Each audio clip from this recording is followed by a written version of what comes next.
ये जीवन में हम कितना भी गलत काम करें फिर भी जाकर के हम मनुष्य ही बनते हैं, लेकिन मनुष्यों का कर्म का फल सुख और दुख के रूप में भोगना पड़ता है। हम पशु आदि योनि में नहीं जाते हैं, बल्कि पशु की ऐसा कर्म करते हैं, व्यवहार में आते हैं। आम का बीज बोया तो आम ही प्राप्त किए, तो मनुष्य शरीर छोड़ता तो पुनर्बार मनुष्य योनि ही मिलता है।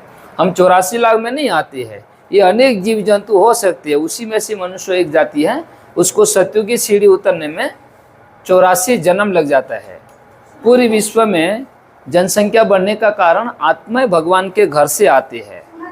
ब्रह्मलोक से 9 लाख आत्मा सतयुग की शुरुआत में आए, जहाँ स्वयं लक्ष्मी और नारायण का राज्य था। लक्ष्मी नारायण दो फर्स्ट सेकेंड थर्ड करके राजा ही 8 गद्दी चलता है।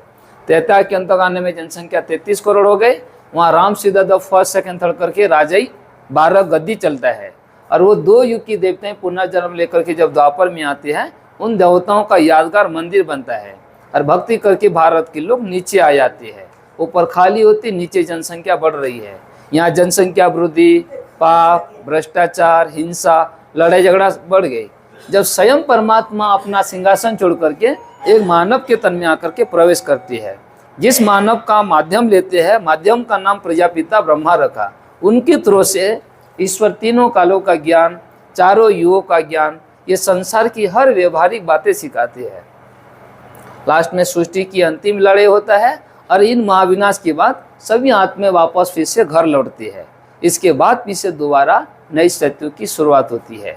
ऐसे हम 5000 साल के अंदर में 84 सीढ़ी नीचे उतर आते हैं।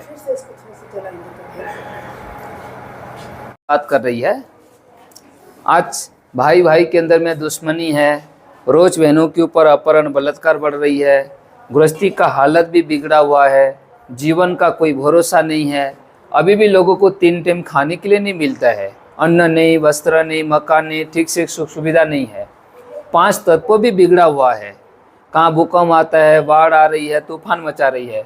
अभी सब देश अपनी अपनी रीति से एटॉमिक हथियार ऑलरेडी प्रिपेयर कर चुका है। तीनों सेनाएं देखो सदा प्रिपेयर है। तो ऐसे समय में भगवान शिव भी उपस्थित है। कल्प 5000 पूर्व समान महाभारत प्रसिद्ध 3 सेनाएं यादव, कौरव, पांडव फिर से उपस्थित है। और भगवान जो वर्तमान समय ब्रह्मा के द्वारा गीता का ज्ञान उच्चारे, इसी गीता ज्ञान से सत्य धर्म की, देवी देवता धर्म की स्थापना होती है और कलियुग रूपी अधर्म का विनाश होता है। तो परमात्मा जो ज्ञान देता है, भविष्य में आने वाले मानव वो सभी दिव्य गुणों से संपन्न होंगे।